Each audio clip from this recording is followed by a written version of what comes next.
অনেকেই কমেন্টে জানতে চেয়েছিলেন যে আমার যে আসলে আমি কি কাজ করি বা কি জব করি। হ্যাঁ, আমি ছোট্ট একটি জব করি। সেই জবটা হচ্ছে একটা এনজিও প্রতিষ্ঠানে ক্রেডিট অফিসার পদে আছি। তো এখানে দীর্ঘদিন যাবত আমি এই জবটা করতেছি, প্রায় 4 বছর, 4.5 বছরের মতো এই জবটা আমি করতেছি। তো এই জবটা আমার করতে ওই রকমের মানে অস্বস্তি ফিল হয় না বা ওই রকমের কষ্ট হয় না, তবে মাঝে মাঝে কষ্ট হয়। যেমন জাস্ট ছোট্ট একটা উদাহরণ, আজকের এক বাসায় গেলাম, ওনার অনেকগুলো বিড়াল আছে, সেগুলো উনি পালন করে। তো উনি আমাদের কাছ থেকে 80,000 টাকা লোন নিয়েছিলেন।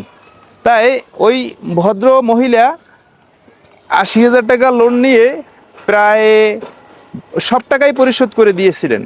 শেষ দিকে প্রায় 21,000 টাকা ওনার বাকি ছিল, আর সেই 21,000 টাকা এখন পর্যন্ত দেয় নাই। এই লোনটা নেওয়া হয়েছিল জাস্ট গত বছরের জানুয়ারি মাসে। তো এখনও সেই লোনটা আমাদের পরিশোধ উনি করেনি। তাই আজকের ওনার ওখানে গিয়েছিলাম যে টিম ওয়ার্কের জন্য, আমি ও আমার সাথে আমার সহকর্মী আরেকজন গিয়েছিলেন। কিন্তু উনি আমাকে এমন এতগুলো কথা শুনিয়ে দিল যে ওনার বিপদ বা মনের দুঃখ, আবেগ সব কিছু আমাকে প্রকাশ করলো, কিন্তু একটা টাকাও সে আমাকে দিল না।